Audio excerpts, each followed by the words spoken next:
নমস্কার বন্ধুরা, সবাইকে শুভ সকালের অনেক অনেক শুভেচ্ছা জানিয়ে আর বাংলা সিরিয়াল সমাচারে সবাইকে স্বাগত জানিয়ে গৃহপ্রবেশের আজকের পর্বের রিভিউ আমি শুরু করছি। তো শুরুতে আদি বলছে, তুমি তো শুভ নও, কে তুমি? মোহনা তো ঘোরে। তখন বলছে, তুমি তুমি এখানে কেন? এই ঘরে তুমি কি করছো? তোমাকে আমি বলেছি না যে তুমি এই ঘরে আসবে না? কতবার না বলেছি, তাও তুমি এই ঘরে এসছো? বেরিয়ে যাও এই ঘর থেকে, বেরিয়ে যাও। মোহনা তখন মনে মনে ভাবছে যে ও এই ঘরে ঢুকেছিল ইচ্ছে করে, আর ইচ্ছে করে শুভর পারফিউম, শুভর কানের দুল সব কিছু ইউজ করেছে যাতে আদিকে নিজের জালে জড়াতে পারে শুভলক্ষ্মী হয়ে, আদিকে দুর্বল করে আদি তাহলে ওকে শুভলক্ষ্মী ভাববে, তাহলে ওরা কাছাকাছি আসবে। এই প্ল্যানিং নিয়ে এসেছিল মোহনা। আর ঠিক সেই সময় কিন্তু ওদিকে লাকি মানে শুভ খুঁজে বেড়াচ্ছে মোহনাকে এদিক ওদিক, সন্দেহ করছে যে আদির ঘরে যায়নি তো। মোহনা বলছে, এই সব কিছু আমি করেছি শুধুমাত্র তোমার জন্যে। আমি তোমার জন্যে না হয় শুভলক্ষ্মী হয়ে যাব, শুভলক্ষ্মী যেমনভাবে থাকে, যেমনভাবে কাপড় চোপড় পরতো, মানে ঠিক একদম শুভলক্ষ্মী হয়ে যাব। তখন আদি হাসছে, বলছে, তুমি শুভলক্ষ্মীর মতো হয়ে যাবে? মোহনা, শুভলক্ষ্মীর মতো সাজলে শুভলক্ষ্মী হয়ে যাওয়া যায় না। শুভলক্ষ্মীর মতো কেউ কোনোদিনও হতে পারবে না। এটা আমার আর শুভর ঘর মোহনা, এখান থেকে বেরিয়ে যাও। না হলে আমি এক কাজ করি, আমি এখান থেকে বেরিয়ে যাই, ঠিক আছে? এই বলে যখন বেরোচ্ছে তখন মোহনা দৌড়ে গিয়ে দরজাটা বন্ধ করে দেয়, বলে, এটা কি করছো? আর জোরে জোরে মিউজিক চালিয়ে দেয়। সেই মিউজিক শুনতে পেয়ে যায় শুভ। এ বলে অনেক আদির কাছাকাছি আসার চেষ্টা করছে মোহনা, যতই কাছে আসছে আদি ততই দূরে ঠেলে দিচ্ছে। আর ওদিকে শুভ কিন্তু আদির ঘর অবধি পৌঁছে গেছে। এবার দরজাটা হালকা করে একটু খুলে দেখছে যে মোহনার এই কীর্তিকলা দেখে তো অবাক হয়, বুঝতে পারে এর আগে যখন আদি আর শুভ কাছাকাছি আসার চেষ্টা করছিল ঠিক সেই মুহূর্তে মোহনা ওদের ঘরে এসে ওদেরকে ডিস্টার্ব করেছিল। তাই মোহনার সেন্সটা খুব ভালো করে বুঝতে পারছে যে কোন খেলা খেলছে। তখন চালাকি করে সেখান থেকে শুভ চলে যায়। ওদিকে এবার মোহনা আদির জন্য ড্রিঙ্ক তৈরি করছে। আদির মনে পড়ছে এরকম ড্রিঙ্ক খাইয়ে কিন্তু আদিকে নিজের বশে করত। তো বলছে, না, আমার চাই না। এরপরে মোহনা আবারও জোর করছে। তখন ড্রিঙ্কের গ্লাসটা রেখে আদিকে ঠেলে দেয় বিছানার দিকে। আদি পড়ে যায়, বলছে, এসব তুমি কি করছো? ঠিক তখনই কিন্তু দরজা নক করছে শুভ। আর ছুটে যায় আদি দরজাতে, গিয়ে দেখে যে লাকি তার বাচ্চাকে নিয়ে এসছে, কেশবকে। তখন বলছে, আসলে কেশবের শরীরটা খারাপ তো, তাই ভাবলাম ওর পেরেন্টসের কাছে থাকাটাই বেটার হবে। আর তাকে দেখে তো মোহনা একদম অবাক হয়ে যায়, এ কি, তুমি এখানে? বলে, হ্যাঁ। তখন আদি বলছে, কি হয়েছে কেশবের? আদি কেশবকে কোলে নিয়ে বিছানার মধ্যে বসে আর কেশবকে সামলাতে থাকে। তখন বলছে যে বাচ্চা অসুস্থ হলে শুধুমাত্র মাদার নয়, তার বাবাকেও সঙ্গে থাকতে হয়। তখন লাকিকে বলছে যে মোহনা, যে ওকে তো দেখার জন্য তোমাকে রাখা হয়েছে, তাহলে তাহলে তুমি ওকে এখানে রেখে গেলে যে? তখন একটাও কোনো উচ্চবাচ্য না করে সেখান থেকে, তার কথার প্রশ্নের উত্তর দেওয়া প্রয়োজন মনে করে না শুভ, ওখান থেকে চলে যায়।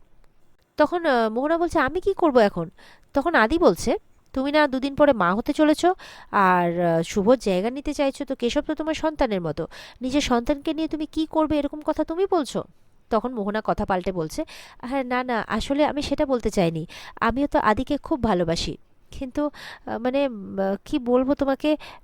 আর ওদিকে পাশ থেকে শুভ দাঁড়িয়ে কিন্তু সবটা শুনছে ঘরের বাইরে থেকে, আর মনে মনে বলছে, আমি তোমার চালে তোমাকেই মাত দিলাম মোহনা। এদিকে আদি বলছে কেশবকে, কেশব তুমি একটু বসো, এই বলে বিছানাতে বসিয়ে দেয়। আর মোহনাকে বলছে, এসো, তুমি আমার সাথে এসো, এই বলে হাতটা ধরে একদম গেটের বাইরে করে দেয় মোহনাকে, আর দরজাটা লাগিয়ে দেয়। বলছে, গুড নাইট। তো এবার মোহনা বাইরে থেকে দাঁড়িয়ে আছে, অপমানিত বোধ করছে, দরজা থেকে ঘর থেকে বের করে দিয়েছো তো হাত ধরে। বলছে, না, এটা তুমি একদম ঠিক করলে না আদি। আর এদিকে মনে মনে শুভ সন্দেহ করছে যে মোহনা নাকি আদির বাচ্চার মা হতে চলেছে। তাহলে এই অবস্থাতে আদিকে কাছে পাওয়ার চেষ্টা করছে কেন মোহনা? কিছুই তো হিসেব মিলছে না। এই অবস্থায় একটা মেয়ে কি করে এতটা ডেসপারেট হতে পারে? এদিকে আদি তার ছেলেকে বলছে, আমাকে ক্ষমা করে দে কেশব, আমি দুদিন ধরে তোকে একদম সময় দিতে পারিনি। তোর মা জানলে আমাকে খুব বকাবকি করবে। আমাকে ক্ষমা করে দে চ্যাম্প, ক্ষমা করে দে। এদিকে আদি মনে মনে মোহনাকে নিয়ে সন্দেহ করছে যে কিছুতেই আমি কেন মনে করতে পারছি না যে মোহনার সাথে কি সত্যি এরকম হয়েছে। আর ওর বিহেভিয়ারগুলো খুব সাসপিসিয়াস লাগছে আমার। আর তাছাড়া স্মৃতি হারিয়ে গেলে কি এইভাবে সবটাই মাথা থেকে মুছে যায় নাকি? খুব মনে করার চেষ্টা করছে আদি, কিন্তু পারছে না। আর বলছে যে মোহনা বলেছিল আমাকে নাকি ও ভালোবাসে। কেউ কাউকে ভালোবাসলে এইভাবে কাছে পাওয়ার জন্য এরকমভাবে চেষ্টা করে নাকি কেউ, তাও আবার এই প্রেগনেন্ট অবস্থায়। বলছে যে আমি জীবনে যখনই কোনো সমস্যায় পড়েছি শুভ, আমি তোমার কাছে গেছি, এখন আমি কার কাছে যাব, কার ওপিনিয়ন নেব? প্লিজ কাম ব্যাক শুভ, এভাবে বলছে। এদিকে শুভ মনে মনে খুব অস্থির হচ্ছে এটা ভেবে যে এরকমটা কেন করলে আদি, যে আজকে আমারই ঘরে অন্য একজন মহিলা ঢুকে আমারই স্বামীকে কাছে পাওয়ার চেষ্টা করছে, আর আমি সোজা পথে কিচ্ছু করতে পারছি না, ঘাড় ধরে তাকে হিড়হিড় করে টেনে বের করতে পারছি না। বলছে যে আমাকে সত্যিটা যে করেই হোক খুঁজে বের করতেই হবে, না হলে আমি কতদিন এইভাবে রাতে নাটক করে আদিকে বাঁচাবো। এদিকে মোহনা ঘরে বসে আদি যে তাকে ইনসাল্ট করেছে সেই কথাগুলো ভেবে যাচ্ছে, আর ঘরের জিনিসপত্র এদিক ওদিক ছুঁড়ে ফেলছে, একদম উথাল পাথাল করে দিয়েছে ঘরকে। ঠিক সেই সময় ডোনা এসেছে, এসে বলছে ও মাই গড, কি অবস্থা ঘরের বানিয়েছো তুমি মোহনা, তোমার কি অবস্থা। মোহনা বলছে না, আসলে আমি ঘর গোছাচ্ছিলাম। বলে ও সিরিয়াসলি, ঘর এটাকে বুঝি ঘর গোছানো বলে? তুমি আমাকে বলতে পারো তোমার কি হয়েছে? মোহনা বলছে বললাম তো কিছু হয়নি। বলে আমিও তো তোমাকে বললাম যে তুমি আমাকে বলতে পারো, স্পেশালি যখন আমাদের দুজনের উদ্দেশ্যটা এক। এই কথাটা শুনে মোহনা একটু অবাক হয়। মোহনা বলছে তুমি কি করে জানলে আমার উদ্দেশ্য? তখন বলছে দেখো, তুমি আদিকে পেতে চাও, আর আদিকে পেতে গেলে কি করতে হবে? মাঝখানে যে আছে তাকে সরাতে হবে, মানে শুভদি। আর আমিও এক্স্যাক্টলি সেটাই চাই, শুভদি আমারও শত্রু, তাই শত্রু শত্রু কে হলো? বন্ধু, তাই না? এই বলে হাতটা এগিয়ে দিচ্ছে মোহনার দিকে। মোহনা তখন তার হাতটা বাড়িয়ে দেয়, দুজনে হাত মেলায়। এবার ডোনা তার প্ল্যানিংটা বলছে। ডলি বলছে শুভ ছাড়া আদি যদি কারোর সাথে কথা বলে তাহলে সেটা হচ্ছে তার মা। তো আদির কাছাকাছি আসতে গেলে তাকে তার মায়ের কাছাকাছি, মানে মোহনাকে তার মায়ের কাছাকাছি আসতে হবে, তার মাকে একটু বেশি করে অয়েলিং করতে হবে। তাই এই মেলোড্রামাটা যাতে আরও বেশি করে সে বাড়িয়ে দেয়, এই বুদ্ধিটাই দিচ্ছে মোহনাকে। ওদিকে দেখা যাচ্ছে আদিকে খাওয়াচ্ছে লাকি, মানে শুভ। আর সে কিন্তু যখন খাওয়াচ্ছে সে তার মা হয়েই খাওয়াচ্ছে, গল্প করছে যে এই তো আমার সোনা ছেলে খেয়ে নিচ্ছে, তার বাবা দেখলেও খুব খুশি হবে। একদম এক্স্যাক্টলি শুভর মতো এরকমভাবে বলতে শুনে আদি কিন্তু অবাক হয়ে যাচ্ছে। তখন আদি চলে আসছে লাকির কাছে। শুভ এদিকে দেখে ফেলেছে আদি আসছে, মনে মনে বলছে সর্বনাশ, আদিকে শুনে ফেলেছে নাকি আমি কেশবকে যা যা বলছি। এবার চলে এসছে আদি শুভর কাছে, হাত ধরে বলছে বলো কে তুমি। তখন শুভ বলছে যে কি করছেন আপনি? তখন হাতটা ছেড়ে দেয়, বলছে যে বলুন, বলো কে তুমি। আর আদিকে চ্যাম্প বলে ডাকলে যে, তখন বলছে না আমি শুনেছি কেউ একজন চ্যাম্প বলে ডাকে। বলে না, আদিকে যদি কেউ চ্যাম্প বলে ডাকে তাহলে সেটা শুধু আমি। তখন শুভ মনে মনে বলছে সে কি আর আমি জানি না? বলছে বলো কে তুমি। শুভ পড়ে গেছে বিপাকে, কি বলবে কিছু বুঝে পাচ্ছে না। মনে মনে বলছে কেন যে আমি এত বড় বোকাম করলাম।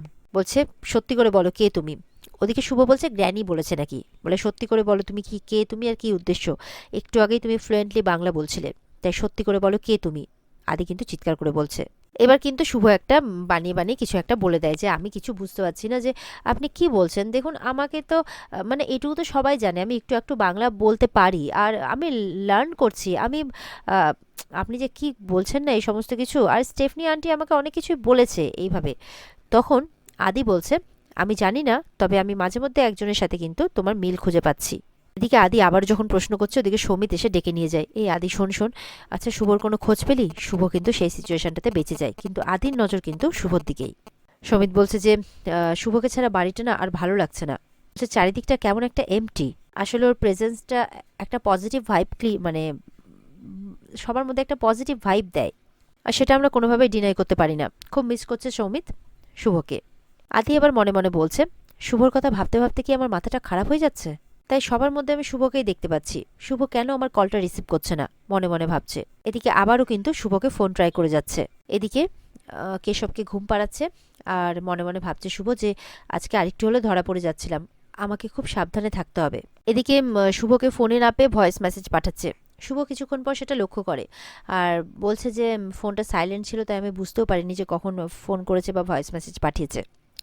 এদিকে আদি কিন্তু শুভকে সমানে ফোন ট্রাই করে যাচ্ছে। এদিকে শুভ বলছে আদি তো যখন তখন আমাকে বারবার ফোন করছে, এটা তো কিছু একটা করতে হবে। বলছে না হলে আমি ধরা পড়ে যাব, কি করে আটকাবো আমি? আর এই চিন্তা করতে করতে আজকের পর্ব এখানে শেষ হয়ে যায়। তো বন্ধুরা, এই ছিল আজকের পর্বের রিভিউ। যদি ভালো লেগে থাকে তাহলে আমাদের লাইক আর কমেন্ট করে জানাবে কিন্তু, আর আমাদের চ্যানেলের সাথে জুড়তে আমাদেরকে সাবস্ক্রাইবটা অবশ্যই করবে চ্যানেলকে। আর এই পর্বের বিস্তারিত দেখতে স্টার জলসার পর্দায় চোখ রাখবে। দেখা হচ্ছে আগামীকালকে। সবাই ভালো থাকবে। টাটা।